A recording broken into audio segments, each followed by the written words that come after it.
बिस्मिल्लाहिर्रहमानिर्रहीम। अस्सलाम वालेकुम। आपका दोस्त सलमान हैदर। दुआ है उस परवरदिगार से कि उसने आपको और आपके अहले खाना को अपनी हिफ्ज़ो ईमान में रखा हुआ हो। वैसे तो मैं ढेर सारी इंफॉर्मेशन लेके आया, लेकिन 3 टॉप स्टोरीज शुरू में आपको बता देता हूं।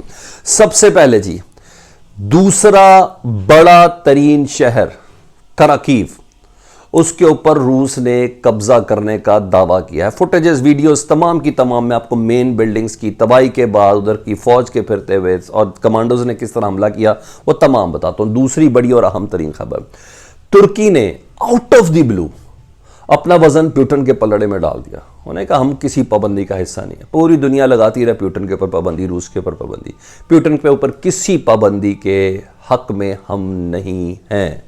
बल्कि उन्होंने तारीफ भी की है जी तैयब उर्दवान ने कि रूस ने कई जगहों पर तुर्की की बात भी मानी है। उस खबर की कितनी इंपॉर्टेंस है, डिटेल क्या है वो आपको बताना। वज़ीर आज़म पाकिस्तान ने 2 रोज़ कबल कौम से खिताब करते हुए पहले सेक्शन में कहा था कि रूस का जो दौरा था वो बहुत फ़ायदेमंद होगा। हमने गंदम की ट्रेड करनी, हमने गैस की ट्रेड करनी, ये तो सब चीज़ें थी। इसको यूरोपीय यूनियन जो है, यूरोपीय दुनिया जो है, अमरीका जो है, वो तड़प गया इस बात पर। उसने पाकिस्तान पर इल्ज़ाम धर दिया है कि पाकिस्तान ऐसे मौके पर रशिया की इकॉनमी में बिलियंस ऑफ डॉलर्स की ट्रेड करना चाह रहा है जिस मौके पर पूरी दुनिया सैंक्शंस लगा रही है। वज़ीर आज़म पाकिस्तान पर इतने के उस खिताब पर इतने और दौरे पर इतने मरोड़ उठ रहे हैं कि उसके आफ्टर शॉक्स अब दोबारा आ रहे हैं, वो आपको बताना जी। तीसरी, जो बाइडन साहब की बेबसी आया है जी, उन्होंने अपने हाउस से खिताब किया जी, और हाउस से खिताब के दौरान एक एक लफ्ज़ में उनकी बेबसी झलक रही थी। और अब प्यूटन को भी और इस तरह क्या तसल्ली होगी कि उस अमेरिका ने कहा सही नहीं, हम नहीं आते, हमने नहीं लड़ना। उन्होंने कह दिया हमने नहीं लड़ना रूस के साथ, वो डिक्टेटर है, मारेगा हमें। डिक्टेटर को सिर्फ पाबंदियों से हटाया जा सकता है, अदरवाइज डिक्टेटर का ख्वाब उसने पूरा करके ही रहना है। मज़ीद बहुत अहम तरीन चीज़ें हैं वो आपको बतानी है। कराकीव की अपडेट्स हैं, तुर्की की अपडेट्स हैं, इसके अलावा दीगर कई वीडियोस इसके अंदर हैं जो मैंने आपके साथ बतानी है, जिसकी बना में कह 75% यूक्रेन के ऊपर रूस का कब्ज़ा हो गया। ये तमाम चीज़ें, अभी वो 40-45 मील लंबा कॉन्वॉय आया नहीं है, तो जो पोजीशन है वो आपको बतानी। तमाम चीज़ें डिटेल में आपके साथ रखता हूँ, बल्कि कुछ पॉइंट्स तो मैंने आपको बता दिए, कुछ जल्दी जल्दी लेके चलता हूँ जी। हमेशा एक रिक्वेस्ट है, चैनल देखें तो सब्सक्राइब कर दें, बेल आइकन दबा दें, कमेंट सेक्शन में मुझे ज़रूर आगाह कीजिएगा। जनाब, उन आफ्टर शॉक्स के आने का सिलसिला शुरू हो चुका है जो अमेरिका और यूरोपीय दुनिया ये तसव्वुर कर रही थी कि वो रूस के ऊपर पाबंदियाँ लगाने के बाद वो आफ्टर शॉक्स आएंगे। रूस की कान में जू तक नहीं रहेगी, बल्कि आफ्टर शॉक्स वो आना शुरू हो चुके हैं जो एक्सपेक्ट कर रहे थे प्यूटन साहब यूरोपीय दुनिया और अमेरिका के लिए। वो आफ्टर शॉक्स आ रहे हैं जो चीन के थिंक टैंक, जो डायरेक्ट सदर जी को अपील करता है, उसके जो आफ्टर शॉक्स हैं ना, जो उन्होंने जहन बनाया था कि असल नुकसान होगा किसका। जी हाँ, वो यूरोपीय दुनिया और अमेरिका का नुकसान होना शुरू हो गया है। हालत जंग में पाबंदियों की जद में 2014 से क्रीमिया पर कब्जे के बाद से रूस है। तो सदर जो बाइडन साहब के जो खिताब था, हर लिहाज से उस मायूसी का सिलसिला लग रहा है जी। मैं आपको अपडेट सुन ले जी। इस वक्त स्टॉक मार्केट कोलैप्स कर गई है अमेरिका और यूरोपीय दुनिया की, ठीक है, मुसलसल नीचे गिरावट की तरफ जा रही है। एक चीज़, पाबंदियां लगाई हैं रूस पे, स्टॉक मार्केट है इनकी गिर रही है, ये आपने जहन के अंदर रखना है। दूसरा जी, तेल के जो कीमत है वो तारीख की बुलंद तरीन सतह पर पहुंच चुकी है जी। पाबंदी लगाई है रूस पे, तेल इनका महंगा हो गया, ये जहन में रखिएगा। उसके बाद जी, रूस से ज़्यादा अमेरिका और यूरोप को नुकसान इस बिना पर हुआ कि अमेरिका ने अपने तेल के रिजर्वायर्स को ओपन कर दिया कि किसी तरह मार्केट के इस मामले को थोड़ा तवाज़ुन का शिकार किया जा सके। लेकिन जो बाइडन साहब ने अपने खिताब में कहा है कि प्यूटन एक डिक्टेटर है और हम डिक्टेटर से नहीं लड़ना चाहते हैं, हमने एक फ़ौजी भी यूक्रेन में नहीं भेजना और ना ही यूरोपीय दुनिया में से कोई अपना फ़ौजी इधर भेजेगा। हाँ, हमारे इत्तेहाद यानी नेटो इत्तेहाद से मुतल्लिक ये समझ रहा है कि ये टूट गया तो ये मज़ीद मजबूत हो गया है, और हाँ, हमारे इलाके में यानी नेटो के फोर्सेस के इलाके के अंदर कहीं रूस ने दाखिल होने की कोशिश की तो हम इसका जवाब ज़रूर देंगे।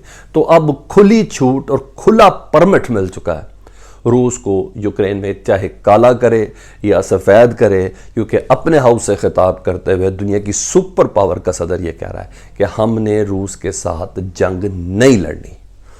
ठीक है, ये खबर। और अब आ जाता हूं मैं वज़ीर आज़म पाकिस्तान में, बाकी में तुर्की और फिर दीगर खराकीब की भी आपको सारी वीडियोस भी आपके साथ बतानी है जी। वज़ीर आज़म पाकिस्तान ने 2 रोज़ पहले खिताब किया था, तो उस खिताब के ना आफ्टर शॉक्स अब यूरोप किस तरह दे रहा है जी, सुन ले। Pakistan helping hand to warmonger Putin, Imran Khan shamelessly offers to import 2 million tons of wheat and buy gas from Russia, just as Western sections are dealing devastating blow to its economy. जब दुनिया Russia के ऊपर पाबंदी लगा रही है, उस वक्त पाकिस्तान बिलियंस ऑफ डॉलर की ये ट्रेड कर रहा है, मिलियन टन्स ऑफ गंदम खरीदने की बात कर रहा है रूस से, और गैस के मुआहदों की बात कर रहा है। ये डेली मेल कह रहे हैं जी।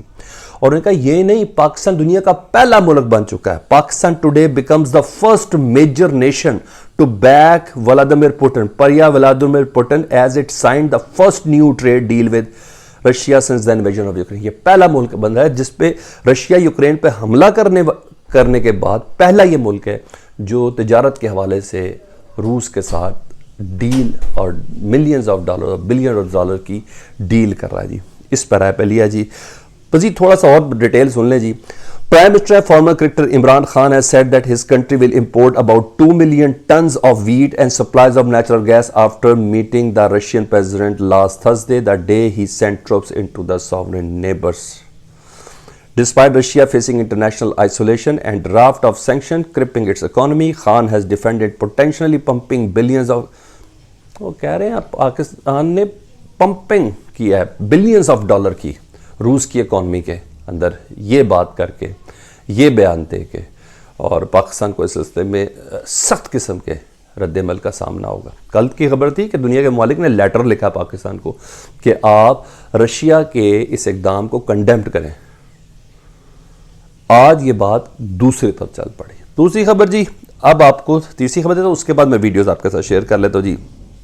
ये तीसरी खबर है जी, कोई और नहीं, अंदोलो न्यूज़ है जी, और ये तुर्की का जी।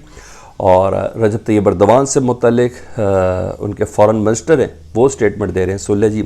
Turkey has no intention of joining in international sanctions against Russia over its war with Ukraine, the Turkish foreign minister said. तुर्की का दुनिया की ताकतों के साथ ज्वाइन करने का कोई इरादा नहीं है जो वो रूस के ऊपर सैंक्शंस लगा रहे हैं, पाबंदियां लगा रहे हैं। ये बात कैटेगोरिकली क्लियर सब्जी, ये फॉरेन मिनिस्टर कह रहे हैं, तैयब रजब एर्दोगान ने ये कहा है।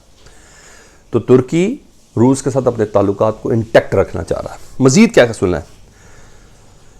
Touching on the Montreux Convention 1936 accord to the government of the Turkish states, Kozogolo said Ankara had sent official notification about its position on the matter to the countries involved in the war. जो ममालिक इस जंग के अंदर involve हैं अपनी official statement हम दे चुके हैं और अब दोबारा दे रहे हैं। He added that Russia had accepted when Turkey asked Russia to withdraw its request for warship not registered in Black Sea fleet to pass through the states. कहता है जब हमें रशिया यहाँ तक कंफर्ट कर रहा है कि हमने कहा कि आप ब्लैक सी से अपने वॉरशिप यहाँ से ले जाएं क्योंकि आपके वॉरशिप इधर रजिस्टर्ड नहीं है, तो रशिया ने ये बात मान ली और आराम से वहाँ से वॉरशिप अपने लेके चले गए। तो उस मौके पर जब रशिया हमारी सारी बात मान रहा है, हम सैंक्शंस क्यों लगाएं?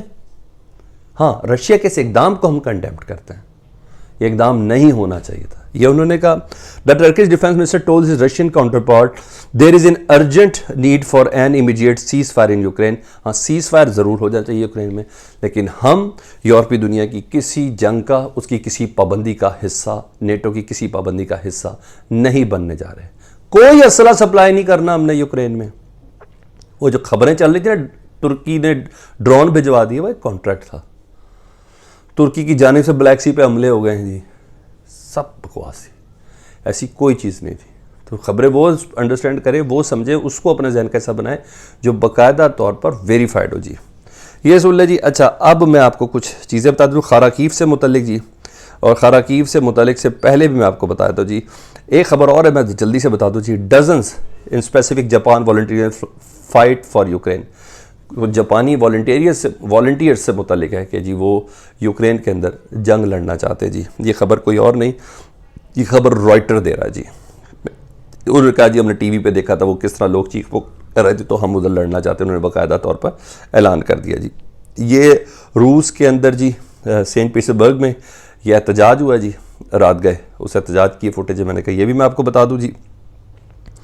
अच्छा जी, United Nation international criminal code ने जी 7 और 8 तारीख दी है जी यूक्रेन के सदर की उस दरख्वास्त पर कि वे जंगी जराइम का मुकदमा पुतिन के ऊपर चला जाए। 7 और 8 मार्च को इसकी शेड्यूल कर दिया गया है हैक के अंदर इसकी हेयरिंग। ये भी मैंने आपको बता दिया जी।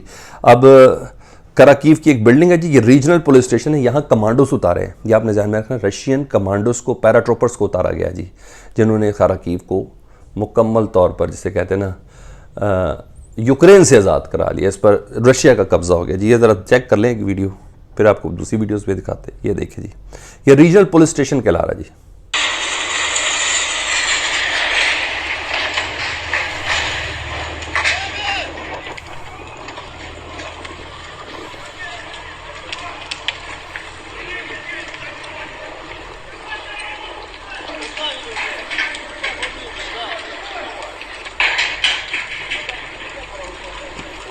यहाँ एयर स्ट्राइक हुई है। अब ज़मीनी फोर्सेस क्या करें वो भी आपको दिखाता हूँ। रूस की ज़मीनी फोर्सेस कराकीव के अंदर क्या करें वो भी अभी आपको दिखाता हूँ। ये तबाही है जी, ये रेजिडेंशियल एरिया है, ये आपने जहन के अंदर रखना है। अच्छा, लेकिन जिस बिल्डिंग को निशाना बनाया था वो है। अच्छा जी, क्लस्टर म्यूनिशन जी, जहाँ बम्बारमेंट हुई है कराकीव के अंदर सुबह के 3:30-4 बजे के करीब, वो भी मैंने कहा वीडियो आपको दिखा दूँ।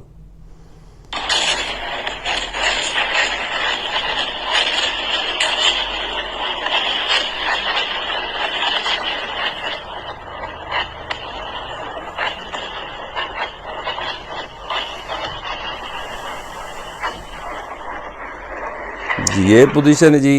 अच्छा जी, उसके बाद सुबह जब ये सारे कराकीव का जब मंजर तबाही बर्बादी हुई तो ये तस्वीर देख लें जी, ये है तबाही के मनाजर कराकीव की सड़कों पर। ये रूसी फौजियों की जानिब से किए गए हमले के बाद हशर है जी कराकीव का जी। ये हो गया। इसके अलावा मैंने 1-2 चीज़ें और आपको मैंने कहा बता दूं ताकि वो वीडियो से मुतालिक आपको तमाम अपडेट्स मिलती जाए। तो ऑलमोस्ट अब तक की ये चीज़ें थी, जैसे मज़ीद वीडियोस आएंगी वो भी आपको मैं बताऊंगा। बहरहाल वो कहते हैं ना, जो बाइडन साहब एक्सपेक्ट कर रहे थे, यूरोपीय दुनिया एक्सपेक्ट कर रही थी, वो उनके ही खिलाफ होता हुआ नज़र आ रहा है। कमेंट सेक्शन में मुझे ज़रूर आगा कीजिएगा। अपना बहुत ख्याल रखें। अल्लाहुम्मा सल्ली अला मुहम्मद व आले मुहम्मद।